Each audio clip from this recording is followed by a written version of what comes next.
شعور کی ایک اور کرن کے ساتھ میں ہوں چودھری محسن عابدی۔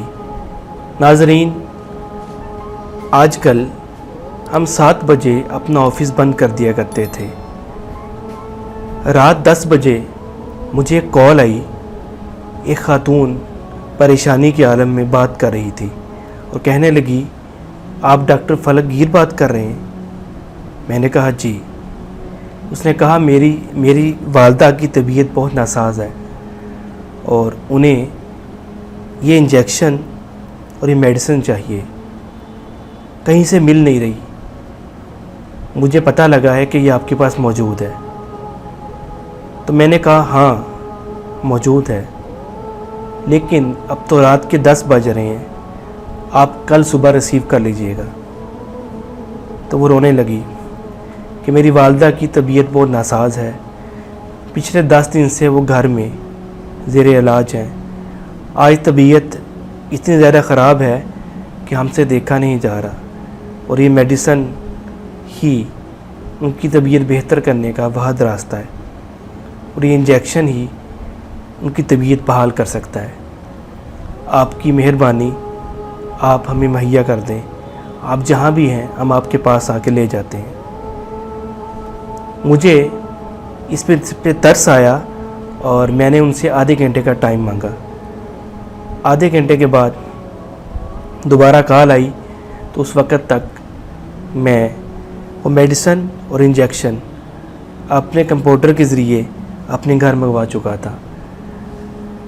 میں نے انہیں کہا کہ میں یہ انجیکشن کہاں پہنچاؤں آپ کو؟ تو کہنے لگی آپ کو پہنچانے کی ضرورت نہیں ہے، میرے والد صاحب آپ ایڈریس سینڈ کریں، آپ کے پاس آ جاتے ہیں اور یہ انجیکشن اور میڈیسن آپ سے ریسیو کر لیتے ہیں۔ اور اس کی قیمت کتنی ہوگی؟ میں نے کہا آپ کتنے پیسے دے سکتی ہیں؟ تو وہ کہنے لگی مناسب کر لیجئے، ہم دے دیتے ہیں۔ میں نے کہا چلیں آپ اپنے والد گرامی کو میرے پاس بھیجیں۔ ہاف آور تقریباً گزرا تھا کہ 70 ایئر سے پلس ایج کے ایک بزرگ آئے اور میرے گھر کا دروازہ ناک کیا۔ میں نے وہ میڈیسن اور انجیکشن ان کے سپرد کیا اور انہیں کہا کہ مجھے اس کے پیسے نہیں چاہیے، آپ دعا دے دیں۔ وہ یہ انجیکشن اور میڈیسن لے کے گھر چلے گئے۔ کچھ وقت کے بعد اسی خاتون کی دوبارہ کال آئی، وہ خوشی سے مجھے دعائیں دے رہی تھی اور پورا گھر میرے لیے دعائیں کرنے میں اس کے ساتھ تھا۔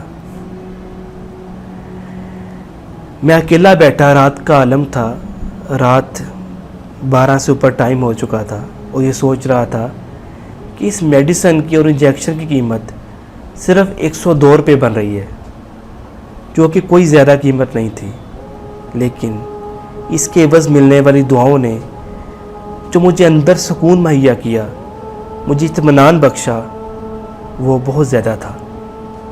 اس دن زندگی میں پہلی بار مجھے نیکی کے اس تصور کو سمجھنے میں مدد ملی کہ کیوں کہا جاتا ہے کہ قیامت کے روز نیکیاں گنی نہیں جائیں گی بلکہ تولی جائیں گی۔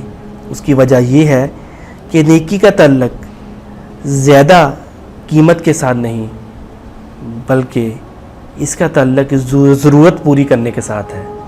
اگر ضرورت ہے تو وہ نیکی چھوٹی نہیں، اگر ضرورت نہیں تو بڑی نیکی بھی چھوٹی محسوس ہوتی ہے۔ اور اگر آپ نیکی سے ہٹ کے ضرورت کے تصور کو بھی انڈرسٹینڈ کریں تو ہمیں یہ بات سمجھ آتی ہے کہ پیسہ ضروریات کو پوری کرنے کا ذریعہ ہے۔